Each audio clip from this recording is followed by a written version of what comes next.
நாயன்மார்களுடைய பதிவுகளை தொடர்ந்து நம்ம பார்த்துட்டு இருக்கோம். அந்த வரிசையில இன்னைக்கு நம்ம பார்க்கக்கூடிய பதிவு அப்படிங்கிறது 9வது நாயன்மாராக வரக்கூடிய கண்ணப்ப நாயனாருடைய வரலாறு தான் இன்னைக்கு இந்த பதிவுல பார்க்கவிருக்கிறோம். எல்லா நாயன்மார்களுமே சிவபக்தியிலையும் அடியார்கள் பக்தியிலையும் தன்னையே மறந்து அடியார்களுக்கு தொண்டு செய்து சிவபக்தியை செலுத்தி வாழ்ந்து வந்தவர்கள் தான். இருந்தாலும் கூட இந்த கண்ணப்ப நாயனாருடைய வரலாறு அப்படிங்கிறது எல்லாருக்குமே மெய் சிலிர்க்க வைக்கக்கூடிய ஒரு வரலாறாக அமையக்கூடியது.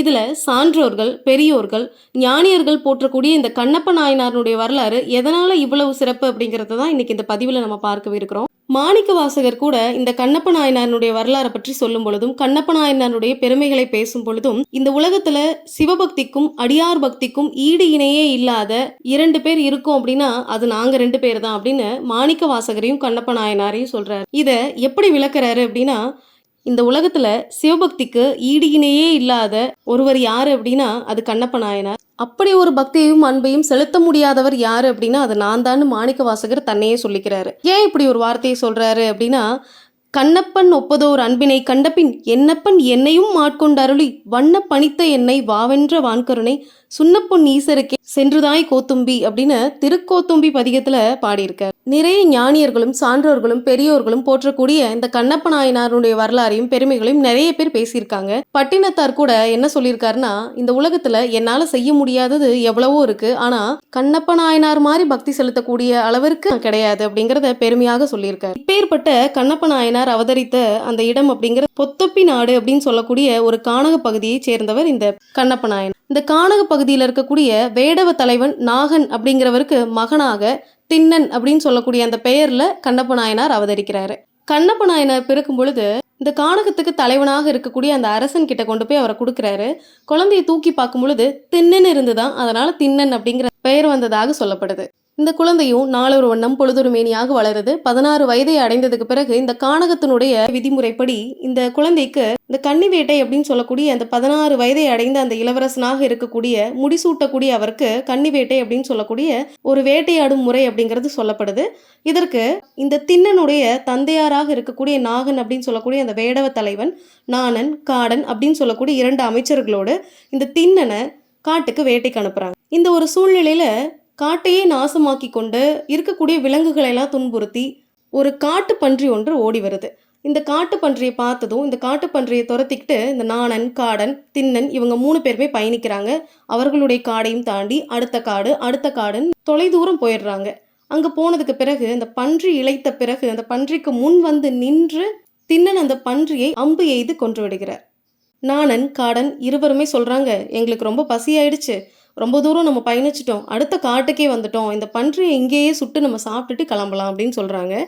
திண்ணனும் சரின்னு சொல்லி அதற்கான ஏற்பாடுகளை எல்லாம் செய்யறாங்க. இப்போ இந்த நாணன் சொல்றாரு, அடிக்கடி நாங்க இந்த கானக பகுதிக்கு வருவோம், இந்த இடத்துல தான் மலை மேல ஒரு சாமி இருக்கு, அந்த சாமியையும் அங்க வந்து பூஜை பண்ணக்கூடிய ஒரு சாமியாரையும் உங்க அப்பாவும் நானும் அடிக்கடி சந்திப்போம் அப்படின்னு சொல்றாங்க.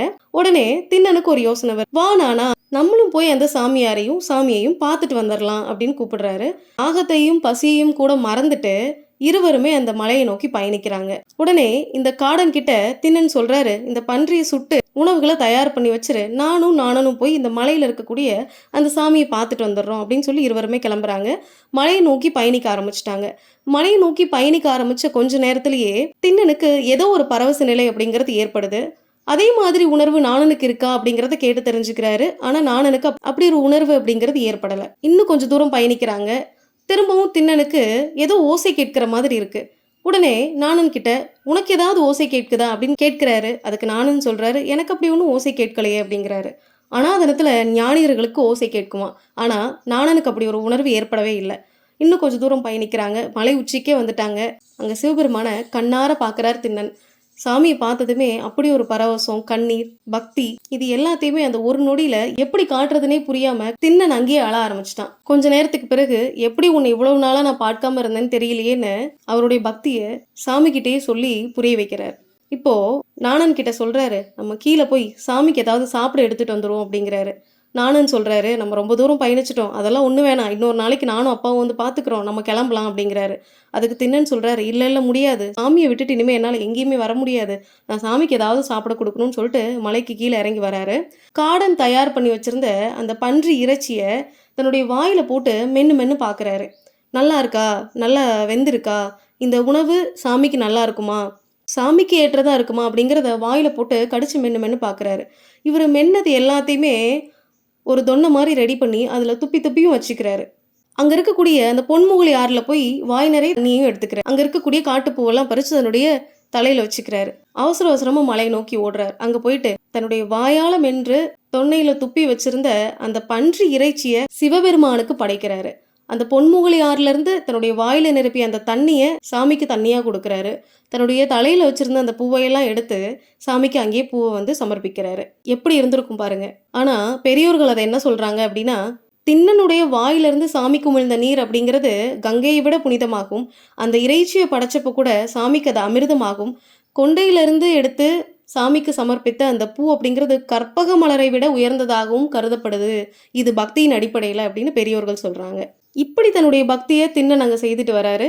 அடுத்த நாள் இந்த சாமிக்கு எப்பொழுதுமே பூஜை செய்யக்கூடிய சிவகோச்சாரியார் அங்க வந்து பார்க்குறாரு. இத பார்த்ததும் அவருக்கு மனமே இல்ல.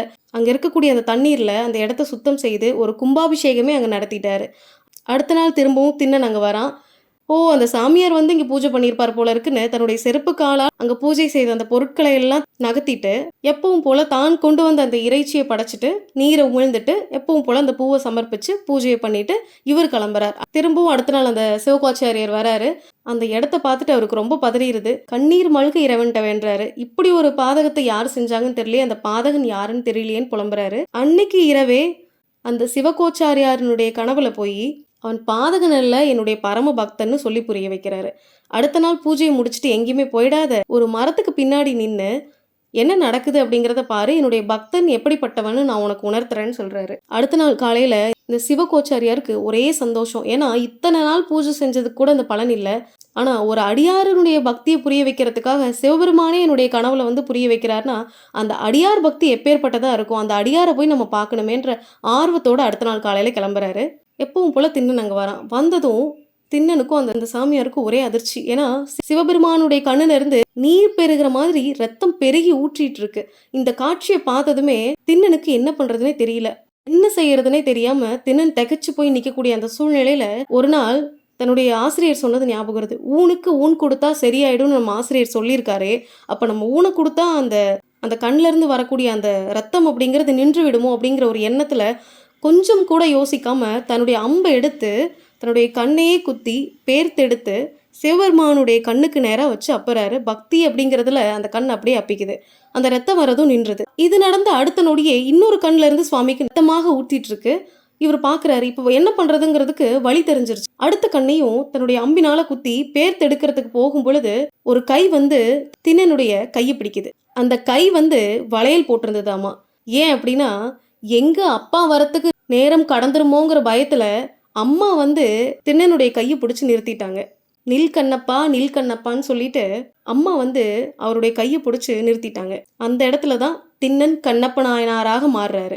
இந்த திண்ணனுடைய வரலாறும் கண்ணப்ப நாயனாருடைய வரலாறாக மாறுது. இந்த தருணத்துல தான் சிவபெருமான் உமையொரு பாகனாக காட்சி கொடுத்து கண்ணப்ப நாயனார நாயன்மார்களுடைய வரிசையிலையும் சேர்த்து தன்னுடைய ஐக்கியமாக்கிக்கிறாரு. இப்பேற்பட்ட பக்தி அப்படிங்கிறது கண்ணப்ப நாயனாருடைய பக்தி. நாயன்மார்களுடைய பதிவுகளை தொடர்ந்து நம்ம சிந்திச்சுட்டு இருக்கோம். அந்த வகையில் இன்னைக்கு நம்ம பார்த்த பதிவு அப்படிங்கிறது கண்ணப்ப நாயனாருடைய வரலாறு. உங்களுடைய சப்போர்ட் எங்களுக்கு தேவை அப்படிங்கிறதுனால இந்த சேனலை சப்ஸ்கிரைப் பண்ணிக்கோங்க. ஆன்மீகமும் தர்ம சிந்தனையுமே அவருடைய வாழ்க்கை பாதையை கட்டாயமாக மாற்றும். நன்றி.